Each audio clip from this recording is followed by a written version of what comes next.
my biggest fear with this build. It is the scariest thing. I fear no man, but that thing, it scares me. Hey everyone, it's BoxBox here.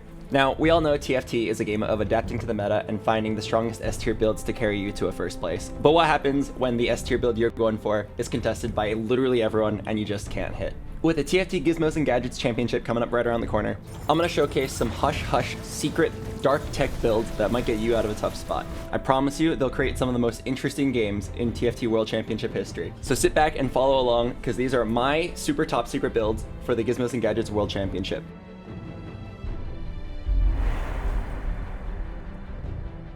If Caitlyn 2 can already carry you to a win streak, imagine what Caitlyn 3 can do. With High Roller, which gives you 3 loaded dice and 8 gold, you are guaranteed a Caitlyn 3.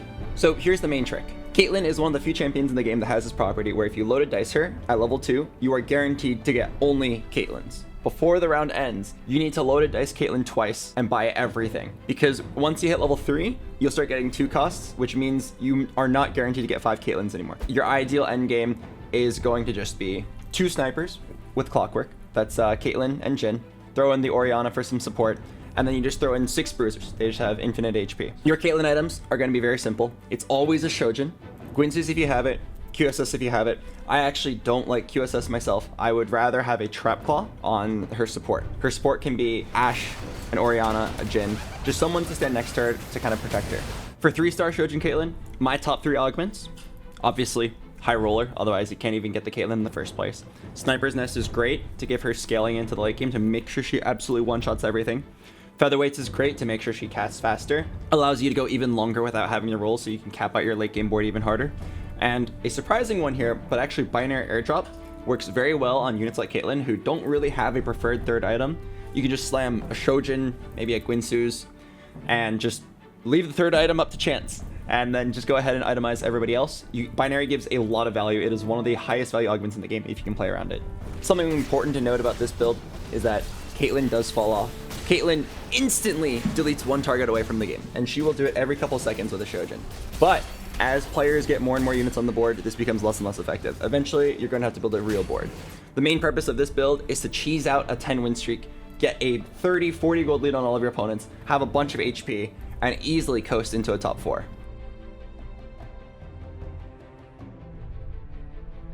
Going off the back of 3-star Caitlyn, we have, you guessed it, 3-star Alawi.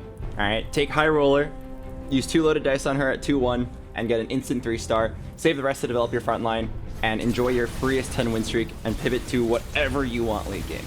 The best item you can slam on this Alawi is Sunfire Cape. Sunfire Cape has seen increasing value as the game has started slowing down. All the champions have had their attack damages lowered. Fights on average last longer, which means time-based items like Sunfire are very valuable. Otherwise, I would look for items like Gargoyle Stoneplate, Redemption. For 3-star Alawi, my top 3 augments are obviously High Roller, so you can hit the Alawi at all. And then after that, augments that just synergize with Alawi, her big HP bar, and her Bruiser status. Bruiser Heart, Shrug It Off, or even Titanic Force, if you happen to hit it, gives her a lot of free damage. For backlines, 2-star Caitlyn is my favorite. Doesn't even need any items. Totally fine. I highly recommend you do not play a frontline carry. Don't play Warwick. Don't play Tryndamere. You need to make sure Alawi can take all the damage and heal everything back up with a well-targeted ult. This is another one of those comps where you can just save so much HP in the early game. You can probably get a free 4th to 2nd place by just existing, killing off a few units every round, and then coasting your way. Enough about early games. This next build goes all the way to the end game. Kaisa is a unit that kills everything on the entire board given the right circumstances, but she's just not been a good unit recently. But with the game slowed down, all the other carries have their damage nerfed. It is a perfect window for Kaisa to come in and do what she does best once again. So items you're going to look for on your Kaisa are Morelos, QSS, Gunblade, Gwynsus, Hodge, really lifesteal and deal one-shot amounts of damage. Take whatever augment streaks you the hardest. Even if it doesn't make your Kaisa board very strong late game, the fact that you even have HP and money to attempt to build this Kaisa board means you're already winning. On the way to Kaisa, I strongly recommend you just play Malzahar. You can put almost the exact same items on him. The only thing that matters is buying time. So look for those bodyguards, even bruisers if you have to. Look for those support synergies like Clockwork, Enchanter, and just make sure that she lives. If you feel like the mutant sucks for Kaisa, don't worry about mutant at all. Just drop the mutants and just play even more frontline. A lot of games you can't just bank on hitting a legendary, but Kaisa is a very surprisingly uncontested unit. You will hit her at level 8 a lot more often than you think because nobody's going to grab her. That's probably enough about a super late game, perfect legendary comp. How about we talk about a comp that starts all the way from the very first augment? In set 6, Jinx and Vi were sisters and they worked incredibly well together. And in set 6.5, something happened between the two sisters and now they hate each other. They will never be on the same team, except for with Built Different. Built Different 1, 2, and 3 gives a very large amount of attack speed and a very large amount of health, making certain carries pop off ridiculously hard. Built Different is the one time where you can take the two sisters together, they will have two rivals and they will cancel each other out and they will both get the benefit of Built Different. Items to look for on Jinx, there's so many. Giant Slayer, Infinity Edge, Runon's Hurricane, Last Whisper, Hodge, Gwynsu's, Edge of Night. But if I had to choose, I would go for Edge of Night, Hodge, and Giant Slayer. A little bit of healing, the Edge of Night to drop aggro, and one item to make sure she can actually kill people. For augments, look for whatever scales your Jinx the hardest. Disintegrate, which gives magic damage. Look for Knife's Edge, Battle Mage, look for Backfoot, anything that scales your carries. Most of your resources is going to be in the tank department, so make sure you have something in your augments and items for Jinx to still kill the entire board. There is absolutely no set build. There are certain units that are good, and here's what you should look out for. Every single 2-star unit, as long as they're benefiting from Built Different, is quite strong. Look for units that you would normally want to stack attack speed on. That means Warwick, that means Talon, that means Caitlyn, and then grab any frontline you want, and a lot of units work surprisingly well just on their own as a standalone unit. Late game, you can start synergizing. My favorite variation of this is 3 Socialites. And just like in Arcane, Jinx's best friend is actually just 1 Silco. Put Jinx in front of the Silco. Silco will speed up Jinx's cast, help her go in early, get that prop off. With a well-timed Silco ult on Jinx, she will kill everything in 6 seconds. That's all I had for this comp. Now, let's move on to the next one. For the final build that we have today, I'm going to present to you guys the funniest, but surprisingly viable and often first placeable build I've seen in my entire life. Let me introduce to you guys Laser Frog. Yes, I know he's technically a catfish, but Laser Frog sounds so much cooler. All it requires is a Tahm Kench with a rapid fire cannon. Now you might be thinking, BoxBox, are you trolling? You're gonna put an RFC on your tank? And the answer is, he's not a tank.